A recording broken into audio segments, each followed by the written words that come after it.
Halo Reach be successful? It's kind of a weird question because we're talking about a 5-year-old game with MCC in 2014. Yeah, and then Reach approaching what, like 9 years old, or is 9 years old? However, I've seen this come up a bunch in the comments from you viewers. Some of you guys who are super stoked for Reach coming to MCC, and the other half of you are scratching your head going, why are you guys excited for such an old game? I've already played this. What's the deal? Before I dive into that, I want to hit on a few bits of housekeeping. First of all, there is a new MCC nameplate for you to collect. If you play 10 games of Infection in Social Matchmaking, don't quit out during the month of October, you will get this really cool Flood emblem. I know some people are definitely way into collecting all the nameplates, so you can't say I didn't warn you. Hop in there, get your 10 matches, and reap the rewards. The other housekeeping bit, if you're playing in the MCC Halo Reach Insider Flight, that's going on Xbox One right now, it ends in a few days, pick up the needle rifle. I'm seeing so many people leave that thing on the ground because unless you're at Invasion, everything should be title update settings, or hardcore, which is no bloom, no spread. But title update settings, which has 85% of the bloom of the vanilla settings. Look, if you don't know the difference, check out this video here. Long story short, the needle rifle's bloom contracts at the exact same speed that it expands in title update, making it the same as no bloom needle rifle. I do have a question for you expert Halo players out there. Bloom behaved exactly as I thought it would throughout the flight, except for this one particular clip where it looks like my needle rifle's bloom expands to the maximum level. Did I start firing too quickly? What's the deal here? Could it be a bit of a bug? Maybe it's just a visual thing. I don't know. It's the only time that I actually saw this occur, but I had another buddy mention something like Bloom didn't feel like it was behaving that way. So now I'm all paranoid, and I'm looking forward to the comments shedding some knowledge on this. So back to the question at hand. Will Reach be successful? With Halo fans, yes, and with non-Halo fans, I don't think it's going to do enough to bring them back. However, you need to view it from a different perspective, I think.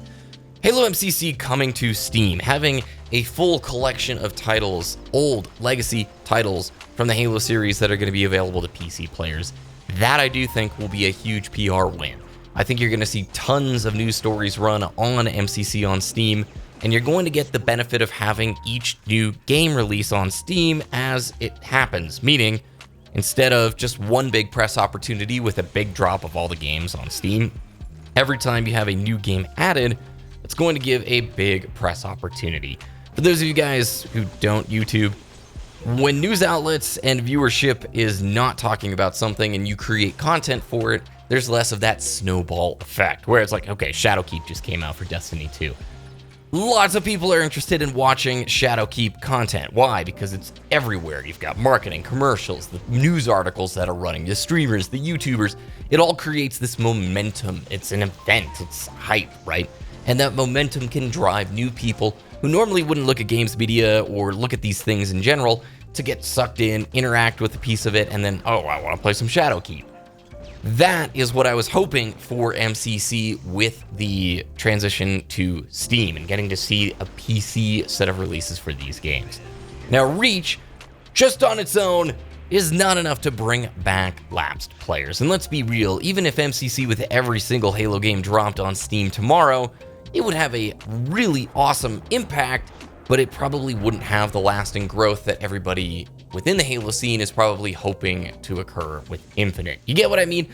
Halo has gone from the super mainstream, it's still very well known, but it just doesn't have the player base or the Twitch viewership that some of the competitor games have. And that is not a bad thing. It does, however, mean that any missteps with MCC moving forward could be catastrophic, and I think that's why the team is taking so much time to put these games on PC.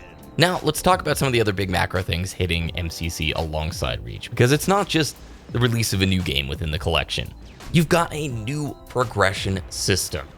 Also, cosmetics to unlock. This new progression system with post-match report that reminds me a lot of Reach's system also carries with it a global rank across all of the titles within MCC. Yes, you still will have your competitive ranks, your 1 to 50. However, this global rank is a lot like Social EXP from Halo 3, with plenty of awesome looking badges or emblems, whatever you want to call it, to go alongside it. It also seems like the developers have left the door open for new cosmetic unlocks to be added to some of the games within MCC down the road. And there's something even bigger that I think most people overlook, and that is Microsoft's new philosophy, or whatever happened a couple of years ago when Game Pass became their focus. Microsoft is really changing its approach on how it does things. If you've been watching E3 for the last couple of years, you know about the $1 Game Pass, events that they have where Microsoft is practically giving away Game Pass.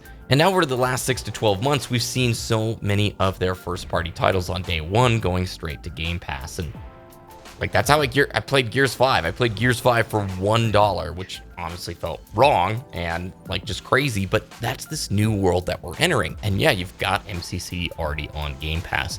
How it's going to work with Steam, I don't know. I'm imagining that it'll probably be like a $30, maybe $60 title, but I have no clue how they're going to handle that pricing side of things. But Microsoft seems extremely committed to its first-party franchises now.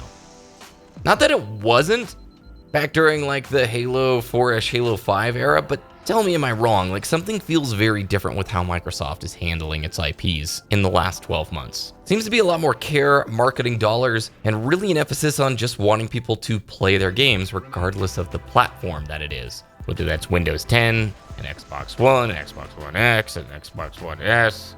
Soon to add the Scorpio thing to the mix, Scarlet, whatever. So in wrapping up, will Reach be successful? Yeah, I think it already has been a success. MCC's turnaround story has been a huge success in my book. Back in 2014 and 2015, I was very disappointed, jaded, and frustrated, and I never thought we would get to the position that we are right now with MCC. And it seems like 343 is willing to take the time and put the love into these games to make sure they are a proper legacy-preserving device for the Halo franchise moving forward. But I want to know what you think. How do you define success? And when I keep seeing that come up in the comments, I really don't know how to respond to it, because for Halo fans, I think, yeah, we're super stoked Reach is coming. But for outsiders, I can understand why they would be like, look, it's just been an old game, I'll play some matches, but it's not going to be bringing me back for a few months. So tell me where you land and what you think of this whole thing. Thanks for watching this video. If you enjoyed, please let me know by subscribing to the channel, thumbs the video up, and follow me over on Twitter at BBKDRAGOON. Have a good rest of your day, and I will see you again very soon.